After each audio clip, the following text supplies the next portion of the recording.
So if we're escaping back, right, there are a couple tricks that I've been doing recently that I think have really made my back escapes really well, or really good, so I wanted to share them with you, right? But first thing, address the basics, right? If we have our back taken, right, first thing, we've got to protect the neck, right? Because there's an immediate choke that you can do if we're just hanging out, being lazy, right? Go ahead, you can finish it. You can use two hands. Oh, I thought you wanted to do There you the go. immediate one. Yeah. So if I just like am hanging out and blissfully unaware, then I'm probably gonna get choked. So I'm gonna invest at least one hand into controlling this choking arm, right? And locking my elbow into my hip and being really strong. Like I'm doing a flexed arm hand, right? I need to be able to keep this arm away from my neck, right? Besides that, right, another couple of things I can do to minimize the amount of neck showing, right? I've got a big neck, so I want to get rid of a lot of it by tucking my chin and shrugging my shoulders, right? And I like to try and tuck my chin and look towards the choke here, right? So this will help just make it difficult for him to get underneath the chin, at least more than if you're relaxed here. So, right, for me, I prefer going towards the choking side when I'm escaping, because we've got to pick a side, right? And there are advantages and disadvantages to either one, right? If I go towards the choking side, I am more vulnerable to being choked, right? That's why they call it the choking side. But I find it a little bit easier for me to turn flat, right? Because he doesn't have the same amount of far arm control that he would have on the other side with this little underhook here, right? So because of that, I think it's a little bit easier for us to turn and escape the shoulder here, right? So now my shoulder is basically framing me away from my Ethan here. So it's going to be difficult for him to pull off a choke even if he has a grip. So I feel really confident once I get to this point, right? However, if you don't think that you can slip this shoulder in, this is not the best place to go, right? Because if I get here and I'm stuck and he's being really tight and I just can't drop this shoulder in, then I'm in a very, very bad place, right? I'm probably gonna get choked, right? But, right, if I'm feeling good, like I can slip this, then we're good to go. He can squeeze my neck all he wants.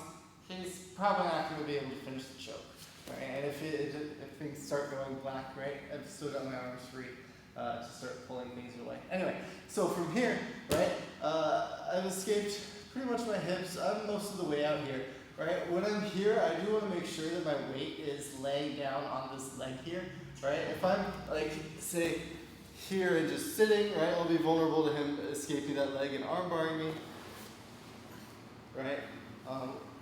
And if I'm too far over this way, then he's going to be able to pull his leg out pretty easily and come up into a top position. So when I'm escaping towards the side, I like to give myself a little bit of hip control over Ethan by just keeping my weight on this leg here, right? So this will help prevent him from being able to easily move his hips around me, right? Especially if he's going to try and come over into mount, right? He can throw this leg over, but he's not going to be able to come up until he gets this leg out from under me. So by hanging onto it, it'll give me a little bit of control over Ethan's situation here. So we're controlling here, right? We turn to this side, right? So if I'm having trouble turning this hip, it might be easier first to try and strip these hooks off, right? So one thing that I really like doing is taking my top leg and I'm just gonna use my foot to hook the back of his heel here, right? Or at least ankle, something where I'm able to use this to push and create a little bit of space, all right? So I'll use this top leg, push, and I can plant my foot on the floor to make it hard for Ethan to retract back, and then the leg that was hooked now is going to come over this leg here, right? And again, I'm just keeping my body weight on the leg and making sure that my knee is past his shin here to make sure that he can't flip his hook back in, right? And I can even use this foot to stomp on it, make sure it just isn't able to come back into play here. Right? If he wants to keep this top hook, I'm fine with that, right? It's really not going to do anything in terms of preventing me from escaping here. However, right, once my hips hit the mat, I do want to keep track of what he's doing with this, right? This will be probably the point where he tries to throw it over so that he can remount. If I do nothing, he's probably going to get mount, right? Which is better than back control, I guess. But if we can avoid having to escape mount too, that would be ideal. So what I'm doing is, once my hips hit the mat there, right? I'm already thinking about how to deal with that leg that's coming up and over. So let's rotate just a little bit. All right, so we're escaping here. I get rid of the bottom hook here, right? And as my hips start to turn in, right, this arm is going to turn into a leg catcher, right? So if he throws it over, I'm going to try and catch the heel, right, and put him back into a guard here, or I can try and escape under and get both arms underneath the legs, like Rich likes to do. Kind of depends on what the person in control is doing, which is going to be even. So we fall, right? Hook, clear this hook here, right? Getting my bottom leg over the top and keeping my weight on it so we can't reestablish here. Right, now I'm going to start to turn my back flat, right? Here's where I'm going to start looking for this foot. And I can either pull it into my guard or just make sure he doesn't throw it all the way over and come up into a mount. Right? Sometimes he'll be able to go ahead, like do the thing. Okay. And I'll just try and hide my arms underneath here. And even if he gets into mount, he's not going to be able to armbar me because my arms are hidden. Right? And then this is a place where I like to start escaping from. Also, if you feel like you can, if they're like loose, right? If we can get this arm over the top of our head, this also will eliminate the possibility of getting choked. And this is really good, especially if we're going towards this side, right? Because now his seatbelt is not as good, so I'm going to be able to better turn towards him, escape, and do things like get my elbows in to frame, right? However, if someone's actually being good at controlling your back, getting this up and over the head can be difficult, so it might not be possible. But if you can do it safely, right, it's advised, right? If I can come here and get this over, right, great. No more choke, and now I can start trying to escape into a better position. So always control in here, right? Sometimes you have to double up. Use two hands just to control this one. All right, make sure, like here, hiding your neck as much as you can with the shrugging and chin hiding. All right, I'm gonna get rid of this hook here. Start getting my back flat, all right? If he starts coming up, I'm gonna start working my mouth to see. All right, so the sooner you switch gears in terms of your defensive mindset, the better, right? You don't want to be here still focusing on escaping the back if he's already thrown this leg over and is coming in the mount, right? Now I need to start thinking about what I need to escape now, right? The problem has changed. We're doing something different. His mindset is different. He's no longer attacking the back, so you need to be ready to do different things with different purpose. Right? The other side is also an option, but again, I find it difficult to turn the body, especially when they have this underhook. However, there is less of a chance to get choked as much. Right? And this is especially important if you're going with someone who likes to crank faces, because if I'm with a face cranker, I don't want to go here at all. Right? Because even if I keep my neck hidden, the arm's going to go over my face. And it's going to stop. And I'm probably going to have to tap, right? So in that case, if that's kind of on the table and I know what's up, then I definitely want to go to this side. Now, over here, we still need to monitor this arm and make sure that we don't get choked with it, right? So like don't wander around, don't look at anything on the ceiling, because they can still choke you if they know how, right? So we still need to monitor this, but over here, my primary concern is going to be this arm bar, right? Especially if he's holding onto a Kimura grip, right? This is going to be my main concern. So I'm always going to be kind of monitoring this leg here for any big movements, because if he's able to bring this up and over the face, right, we're going to have an arm bar to deal with. Right, so especially if he brings this Kimura structure over to the side of my head, I know that an arm bar is imminent. So like I'm already kind of monitoring this leg, and if it does happen to go over my face, ideally I want to be able to catch it and use this to separate himself from me, and he start coming out.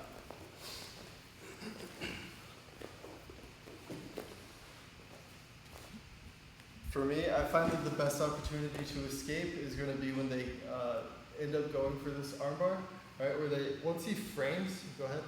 Once he frames here, right? This is my ideal moment, right? So from here, I want to clamp down on this leg to make sure he can't bring it over my head, and then I'm going to travel to the far side. Now it's, we're in that position where I just brought the arm over the head, right? But we got there differently. So from here, now it's easier for me to escape my hips. I don't have to worry about him choking me because he's no longer wrapped around my neck. And it's usually, you can hit it on a transition as he's going for the armbar, as he's making that movement. And it's a little bit easier to escape while the other person is trying to do a thing. So, right, if not, the same kind of escape is going to apply as we did earlier, right? I'm going to use this foot to help strip this bottom hook, right? Get my leg over, start trying to get to my back to the floor. If he starts stepping over with this leg, I'm going to catch it, put it in my guard. If he does nothing, I'm going to try to come up and into him here, right? But my goal is to essentially scrape him off my back using the floor, right? And making sure that I'm using my feet to help move my hips, right? If I need to turn my hips towards the ceiling, right? I'm not, like my feet can't be in the air, I'm using my feet to turn, right? I'm using my feet to walk myself and create pressure and be able to drive into him as I'm escaping.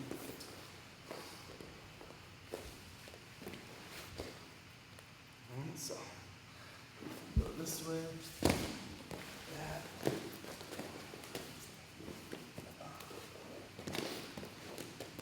Alright, so do a little more, Ethan. I got you.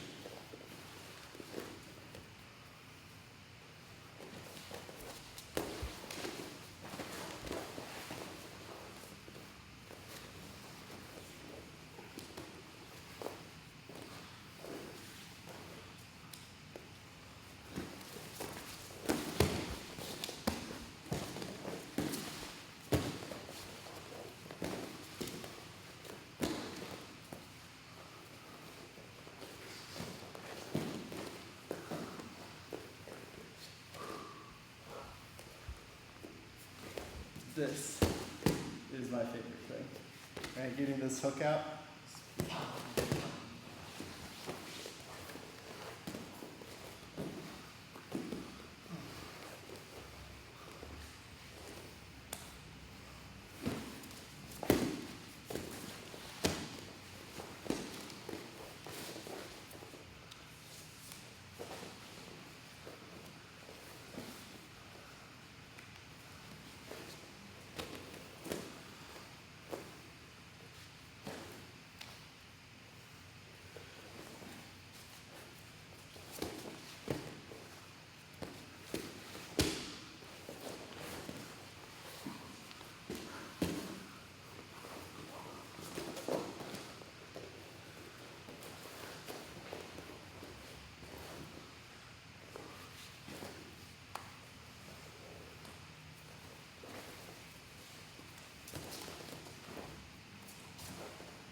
He was making fun of me for having weak hooks.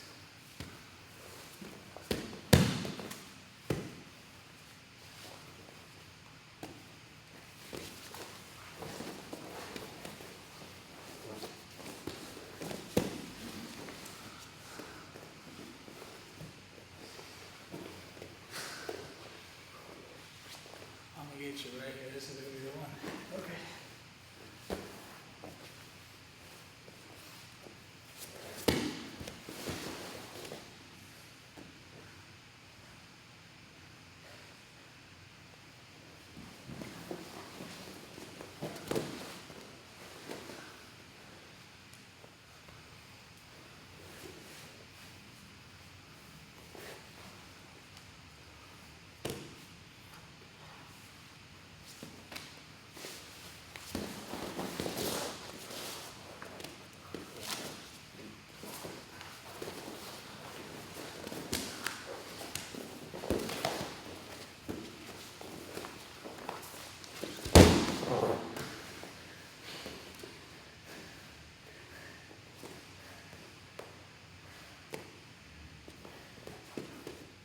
So this one's tricky, right? He's body triangling me.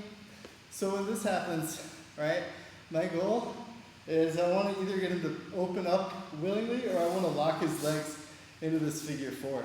So I like to take my top leg, reach up and over and try and grab and control his leg, and now I'm going to try and get us up and over. If he knows that I'm trying to get his legs locked on the bottom, he'll open up like he did.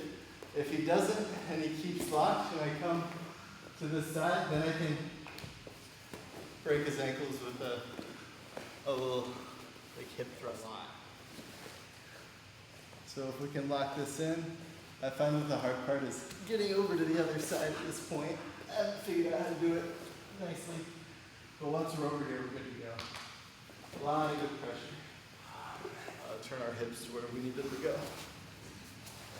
Alright, but the thing about using the body lock is, even though he's very tight, he doesn't actually have any directional control over my hips. Right? If I'm able, well, that foot helps, but if I'm able to get, I'm able to rotate my hips, right? He still can't really stop me. I should be able to rotate myself all the way into guard, technically, right? Because with the hooks, right, he has the ability to stop my hips from rotating better, right? If he's applying force in the correct way, right? So, use the body triangle with caution, right? Because if you do it against like a really skinny guy, he'll be able to just rotate and face you, right? So unless you're active with this foot here, which will give you a little bit more directional rotational control of the hips, that's just something you gotta be aware of, right? And be aware of this lock here. Oh, okay, right? So